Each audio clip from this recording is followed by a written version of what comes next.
exhausted, Dr. Getrick, and we have spent hours looking for Eric to no avail. We must hope that he is alright and does not collapse. If he is found and recognized, we will lose him completely and would open up the danger of our work being discovered here as well.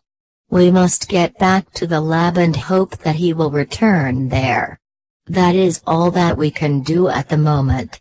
We cannot involve the authorities for many obvious reasons, as you fully well know, Dr. Reeves Summer. We will simply have to get some sleep and resume the search tomorrow.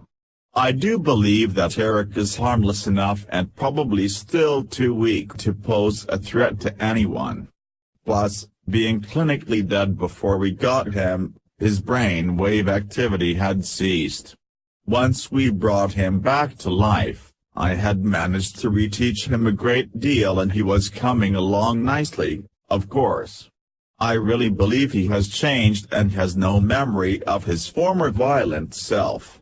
Right now we must get Flashy 2 back to the lab so that I can replace her damaged microprocessor chip. Dr. Getrick, that procedure was so fast and painless and easy?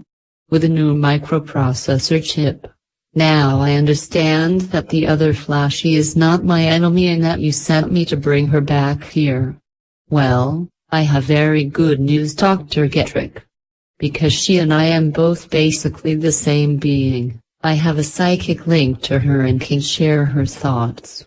Also because of this new microprocessor chip I can sense that she is very near. Dr. Getrick, Flashy is now back in this time period of 2016 and she is on her way to the lab here now.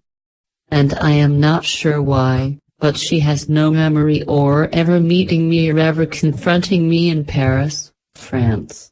I am glad she has no memory of that, because I sincerely regret it. Listen, I honestly do. Flashy 2, you have no reason to feel guilt or regret. You were not yourself and it was not your fault. The reason that the other Flashy does not remember you confronting her in Paris, France in the future is because that actually happened in an alternate timeline.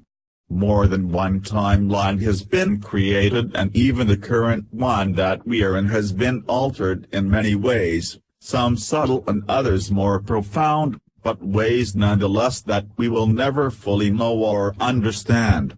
There is a race of immortal beings who are aware of the changes, and they move from one alternate reality and from one timeline to another, but they rarely appear and even more rarely intervene. But Dr. Reeves Summer and I have seen one of them on the monitor screen, a man in a black hat. There are others besides him, of course, and seem unaffected by time, as if they existed somehow outside of time. I am very intrigued, but information on these beings is still very limited, of course. Okay, Flashy 2, I see here now on the monitor where the original Flashy is indeed on her way back here, just as you know as well. We must get ready to greet her now.